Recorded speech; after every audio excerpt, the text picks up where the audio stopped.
welcome back to another video. So today we're doing something just a little bit differently. So the whole time that I have been here, I don't think once I have ever really done like a sit down video of like my paranormal experiences, maybe what I have gone through, what like stories, things like that. I don't think I've ever really had a story time of like what I've gone through. I think maybe a few times I've said it in the comments here and there, but I have never really like told the whole story, just like little pieces, right?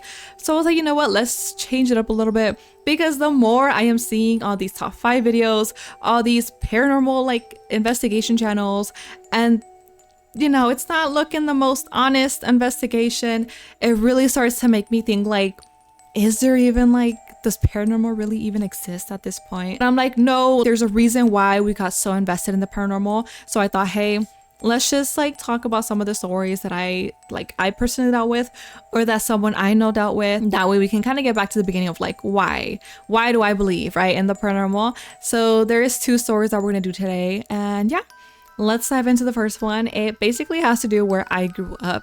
So I think I had done a short like years ago. I did a little short where basically it was saying like I grew up and like where I grew up basically was built on top of a haunted cemetery, blah, blah, blah. How do I even know this?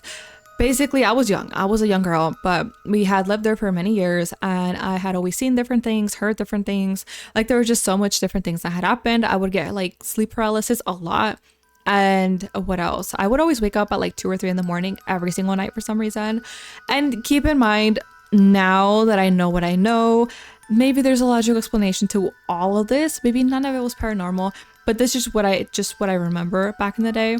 But yeah, like where I grew up, I had so many different like experiences. I would see different things, hear different things like that. Like I would hear my name being said like across the room, or I would hear my mom's like calling my name when she wasn't even there, or possibly like someone like, you know what I mean, like a mimic type thing. But with that being said, my mom and I both like dealt with a lot of different things in there, like a lot of different paranormal experiences. But the one story that truly like hit different was when we had moved out. We came back months later just to kind of talk to like the landlady, like the manager, right? So if you had an issue, concern, complaint, whatever it was, you would go to her, and then she would kind of help you take care of it, right? So she was in the office, and we went in there, my parents and we went in there. My brothers, I'm pretty sure my brothers were there, but they were very young. And we went in there, and I remember just listening to the adults' conversation, right? And keep in mind, my dad is very skeptical. He, to this day, doesn't really believe in that stuff. Like, he would like to believe there's something beyond, but he doesn't really believe. So keep that in mind. My mom, full-on believer, just like myself. I feel like I'm starting to become just slightly skeptical, but still want to believe, right? Anyways, they're there talking to the landlady, manager, and just kind of catching up with her. And then they're telling her like, yeah, we moved in, we're doing X, Y, and Z, things like that. And I don't know how it came about, but she basically told them about her paranormal experience. And keep in mind, she is very, very skeptical. Like, she told them straight up, I don't believe in this nonsense. I do not believe in this stuff. But something happened, and I do not know how to explain it. Like, I cannot find a logical reason for this. I think she said like 11 or 12 at night when this happened. It was very dark, very late, and there shouldn't be kids around. And we were like, why shouldn't there be kids around at that time, right? Well, remember, we lived in like, it was like a complex type of situation. So there were rules where you could not be out there making noise after like 9-10 p.m. Like, you had to be inside, and then be mindful of your neighbors. And we all, for the most part, were. So there were no kids at that time. We all kept them indoors, right? Not the safest area to live in, you know, stuff like that. But anyways, yeah, it was like 11 or 12, super late, very weird. There was no one like on the street, no one at all. And she remembers like packing her things up. She's leaving the office, locking the door. She turns around, and then she kind of sees like 2 kids like playing tag type of situation. And she kind of made a double take, like, why are they playing tag? It's like 11 or 12 at night. There's curfew. And like, where are the parents? Like, what's going on? So because of that, she kind of went on alert mode, and she's like, let me go see what's going on. Let me go see that, like, talk to the kids and see where their parents are, right? Let them know that their kids are out here. And they were like young kids. It wasn't even like teenagers, you know, no, it was like young kids, like 7 or 8, running and playing tag. So she said she followed them. Then they darted off to a different section. She like followed them again. And she remembers that the last time that they darted off, She followed them, and then it was a dead end. So exactly where she had seen them go run off to, there was no way for them to go around, jump up, like there was no way. It was basically next to a really like a big golf course. So because there being a golf course, there was like this like 20, 30, 40 feet chain link fence. I remember it was huge. It was super, super huge, like chain link fence, and it would like curl in, I think, towards the golf course, because you know there's flying balls, there's kids running around playing. Like you don't want the golf balls to like try and hit anyone, right? Like a lawsuit waiting to happen. But because of that, there was no way for these kids to just disappear in like a second, like a split second. So she thought that was so odd, and she remembers telling my parents like, I don't believe in this stuff, but that was weird. Like I don't know what it was, I don't know how to explain it, but it was so weird. And that's what my mom kind of told her, like, you know, something that she would hear, something like situations, she always felt it was odd. Like even growing up in that house, it always felt weird to me. Like I always felt like eyes were on me. I could hear noises, hear things. Maybe I was just paranoid, right? But like there were just so many different things I would see at night. One of those stories that stuck with me, because I feel like it's always the craziest thing when it happens to someone that doesn't even believe in the paranormal, and they're just so confused by it, right? Because they don't believe in this stuff, so it's not like, oh, it's paranormal, right? Like no, they don't believe with this stuff to begin with. So they're trying to think of like a logical explanation, like why did this happen? How did this happen? Like there's no way. To this day, like who knows what happened? Maybe it was just she's too tired and she started seeing things, who knows? But like it was one of the stories that kind of like kept with me. And the second story I kind of wanted to like touch base on, because to this day it's something that my mom and I always like talk about. Siempre estamos chismeando about this story because it's hilarious that it happened to someone that does not believe in the paranormal. It happened to my abuelita, pobrecita. She is full-blown skeptic. Like don't even, ay, ni me digas esas cosas, yo no creo en eso.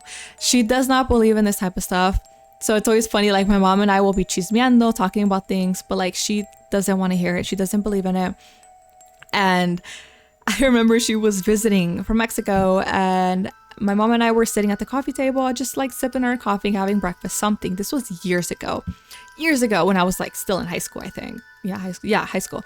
And we're sitting there, and then my grandma comes out of the room, and she comes out very stiff, like, ¿Qué le pasó esta? Like, what's going on? What did she see? Because it was like she saw a ghost or something. She grabs her coffee or something, and then she sits down, and then she's still bien tiesa. Like something had happened. So my mom and I are like, ¿Qué tienes? Like, ¿qué te pasó? Like, ¿qué viste? And that's what my grandpa, the skeptical person, tells us her paranormal experience. Like the very first one she's ever had. And it happened in that house. Like the house we had moved to from like the first story I told you guys about. Let me start off by painting a picture of the room, because I feel like you need to know what the layout was to kind of understand how she saw this. But it's basically just a normal room, and then the way the bed frame was, and the bed, if you were to just be lying down with the pillow right here, facing forward, just looking straight, you would see a really, really big like window. It was like almost not the size of the wall, but it was like it was a really, really big window.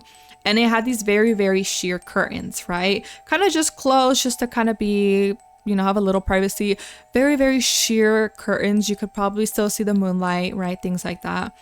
And she remembers waking up at night, and she was thirsty, right? So she had a little sip of water, because, you know, growing up, I always had a water bottle, like a cup of water next to me, because I would get thirsty throughout the night, right? So she said she had a little water, she's trying to go to bed, and then something wakes her up. She told us, I don't remember if it was like maybe a noise she heard, if it was something or just a gut feeling that woke her up. But she woke up, and then she looked straight ahead, right? And when she looks straight ahead, she sees this very, very big like black type of shadow casted and like towards her. It was a huge shadow that basically was blocking the window. And she remembers just staring at it like ¿qué chingados es eso? Like, ¿qué está bloqueando? Because like I said, it's a really, really big window. So she was like, ¿qué chingados? And like the size of the shadow, she said it was bigger than the window. And she remembers she's staring at it, just like confused, like what, like in shock, right? And the next thing she knows, it basically darts off to the left. Just darts off and then just disappears. And she was just like, what the hell was that? Like, ¿qué es eso? And when my grandma told us that, I'm like, that's kind of odd because you can't really just like if it was someone there, like a human being just there, maybe like a peeping tom or something, and then just starts off to the left, you can't physically really do that. You can't just start straight to the left. The way the house is, you can't. It's like a dead end. You can't go straight. You have to basically curve and then keep going, right? Like that's kind of how it is. So you'd have to run, go to your right for quite some, and then run off. And not only that, but there are rose bushes with thorns, like fully grown rose bushes, maybe a good 2.5, 3 feet high, like a good hip length essentially, fully grown, like right in front of the window, or like right there by the window. So you can't really be by the window and then run off, right? There's things, there's objects right there. And I remember my mom and I were like, let's just see. Maybe you can figure out what it was, right? Just to be on the safe side. My mom and I waited till nighttime, and then we had 3 dogs, so we're like, maybe it was a dog that passed by, right? Maybe it was one of us. Maybe it was my dad for some reason, or like some random person, peeping tom, like I said, was looking in and then ran off because they saw like my grandma woke up.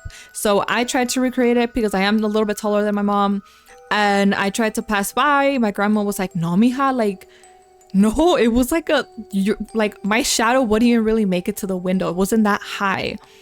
And it's just like the way the light was reflecting, like everything, my shadow wasn't really hitting it. So I would have to, like, some tall person would have to be pressed against the window to kind of make that shadow.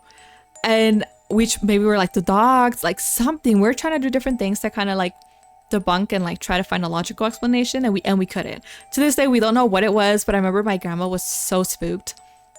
And I feel like that's why it's the craziest thing when these type of experiences happen to people that don't even believe in the paranormal, and something like this happens to them, and it kind of like, maybe there is some truth to this. Maybe there is something going on, you know? But yeah, those are just 2 of my experiences.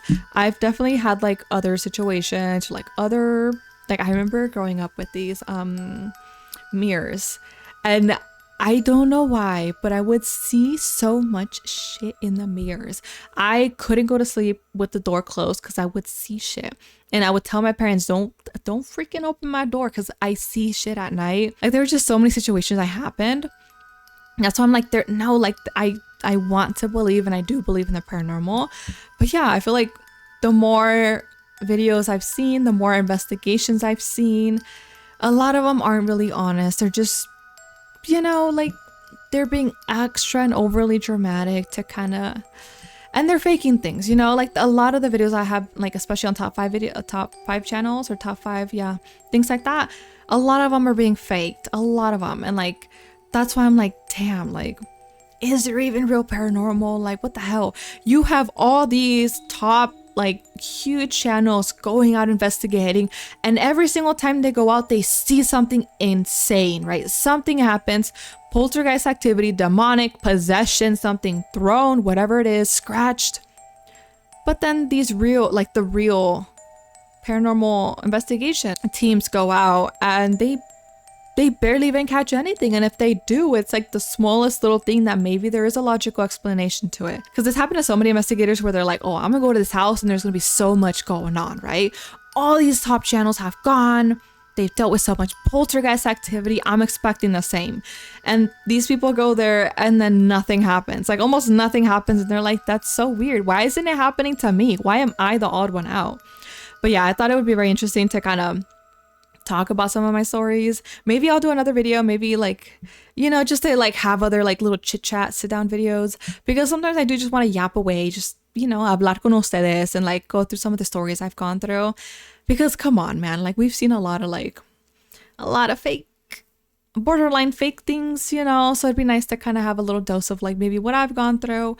And like I said, say it again, maybe there is a logical explanation to everything that's happened to me, to other people, things like that. But these are just some of the situations, at least in this video, that have happened. But yeah, like, let me know down below. Do you guys have any paranormal experiences that kind of shaped you to believe in the paranormal? Maybe there's like that one story where you're like, because of this thing that happened to me, I believe in the paranormal, you know? Like, do you guys have stories like that? I would love to know, you know? Please share it with me. But anyways, that is the end of the video. Hopefully you guys enjoyed my little 2 two stories, I guess you can say. But yeah, please let me know your thoughts down below, and I will just see you in the next one. Bye. We've been gone for far too long, lost count of all my days.